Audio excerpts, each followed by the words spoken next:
For Comedy Hype News, I'm Wellington Ojukwu. It seems like Steve Harvey was once beloved in the black community, hosting Showtime at the Apollo, then Steve Harvey Show, the original Kings of Comedy, and his award-winning radio show.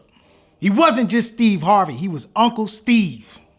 However, in the recent years, the love Harvey once had from the community has noticeably changed. From the letter he sent his staff to not bother him to his meeting with your president, Donald Trump. Harvey has went from fan favorite to criticized villain.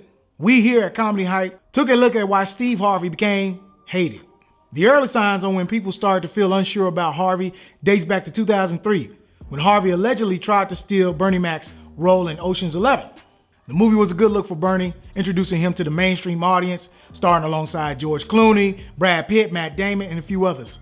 Rumor has it, someone who represented Steve called for the director of the movie to push for Steve Harvey to get the role over Mac. Mac was interviewed in the magazine and spoke about the rumor. The Hollywood game that we are in, it's a cold game. And the sad thing about it is, all of us are doing well. So I don't really see the problem. It didn't bother me because I see the big picture. When they told me about it, what could I do? I'm not going to sling mud. I'm not a rapper. I tell jokes. I'm trying to make people laugh.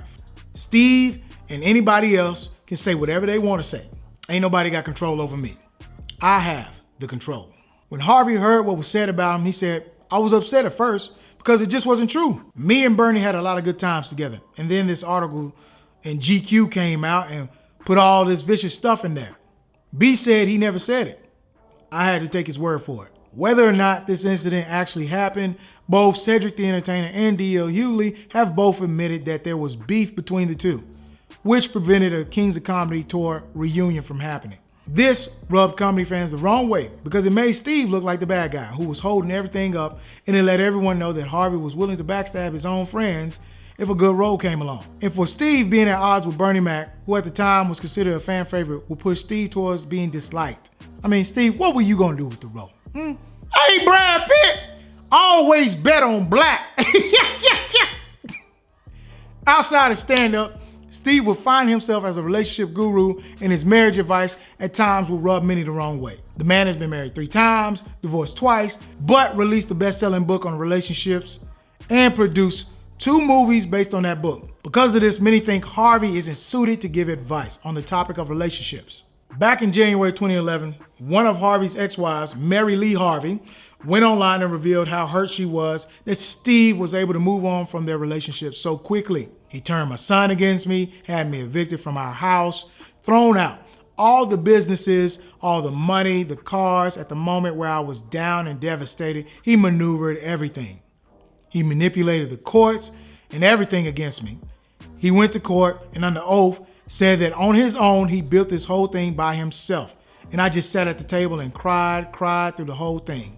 Most notably, Harvey's dating advice called the 90-day rule would trouble a lot of single women who struggled with finding successful relationships. According to Steve, a woman should date a man without sex for 90 consecutive days before sealing the deal. The rule would create a divide amongst women, with some who felt the advice was inaccurate. Steve, you should go ahead and give Lori Harvey an extra copy of your book, Think Like a Man, End Up Single, and hope she doesn't use it for just more than paperweight. She out here messing with Future, and that boy ain't waiting 90 minutes before he get it. You got 90 minutes, and then after that, it's some stick talk and on to Molly Percocet. Another problem people have with Steve Harvey is that he doesn't wear success well. Harvey's arrogance has been a topic of discussion. Remember when Steve responded to Pusha T? Pusha would go on to reference Drake's dad in one of his songs, saying, "Drake, stop dragging your daddy around in them Steve Harvey suits." Harvey would go on to arrogantly call Pusha broke. Do you think I care what a rapper thinks of me? Pusha T, who the fuck is that? Who is this broke ass boy? Where he come from? Who the fuck is Pusha T? Who is Pusha T? Pusha T is not just a rapper, but the president of good music. According to Celebrity Net Worth, he's worth $15 million. He's not making daytime TV and radio money, but he's definitely not a broke ass boy. In addition to this moment, Tyler Craig stopped by Comedy Hype and spoke about this encounter with Steve Harvey. Craig would go on to say that Harvey was invited to a party at a celebrity chef, G. Garvin's home, and would disrespect Garvin. Garvin thanked Harvey for coming to his party. He also thanked him for allowing him to be a guest on the show. In response, Harvey turned his back and looked at the wall until Garvin left. This was done at Garvin's own party in his own home. Harvey's co-star Terry Vaughn spoke with Comedy Hype and also touched on Harvey's arrogant persona. A person as rich as Steve Harvey not showing humbleness can annoy people. Another reason people don't like Harvey is the way he treats his staff. Back in May 2017, a memo from Harvey that was sent to his staff surfaced to the public eye. The letter was reportedly sent at the start of the 5th season for Harvey's former daytime talk show. The letter rubbed many people the wrong way. There will be no meetings in my dressing room, no stopping by or popping in. No one. Do not come to my dressing room unless invited. Do not open my dressing room door. If you open my door, expect to be removed. My security team will stop everyone standing at my door who have the intent to see or speak to me. I want all the abusing to stop now. That includes TV staff. If you're reading this, yes, I mean you. Everyone, do not take offense to the new way of me doing business. It is for the good of my personal life and enjoyment. Thank you all, Steve Harvey. Steve actually defended this letter. I've always had a policy where, you can come talk to me, so many people that were around me were able to do that. But some of them just started taking advantage of it. Everybody wants the freedom to be able to move around. I just didn't want to be in the prison anymore where I had to be in this little room, scared to go out, to take a breath of fresh air without somebody approaching me, so I wrote the letter. I don't apologize about that letter. In addition to the letter, Harvey has also been known to make a number of controversial statements. One of the worst being his comments about Flint, Michigan and the water crisis, which exposed over 100,000 of people to high levels of lead. While on his radio show, Harvey took a call from a fan from Flint. The man on the phone told Harvey that Cleveland Cavaliers didn't deserve to win a championship. Harvey drew criticism from all around the country after his comments. The mayor of Flint, Karen Weaver, sent a letter to Harvey stating that she was disappointed in his comments and asked for a public apology. Harvey once again defended himself, claiming that he has great respect for the city of Flint, but the joke was directed at the caller, not the city. The caller laughed as my joke was taken in the context it was offered. In 2017, if you were on the fence about Harvey, he would provide a clear decision by meeting the alleged racist, sexist, and then new President Donald Trump. Harvey stated that he got a call from Obama's team, who told him that Trump's team wanted to set up a meeting. Harvey's wife and reportedly members of Harvey's team advised against the meeting. I have a relationship with Obama. We're friends, so I say, okay, cool. Now, here's the crazy thing. I'm supposed to be on the boat for my 60th birthday. So my wife says, Steve, just take off. You'll meet with him another time. God, I should have listened.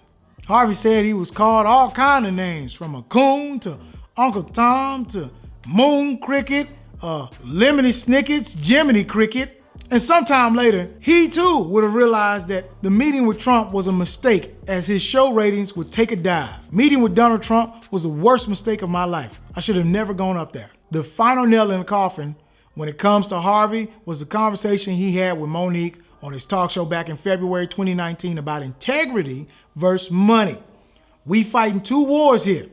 This the money game. This ain't the black man's game. This ain't the white man's game. This is the money game. Monique responded, before the money game, it's the integrity game.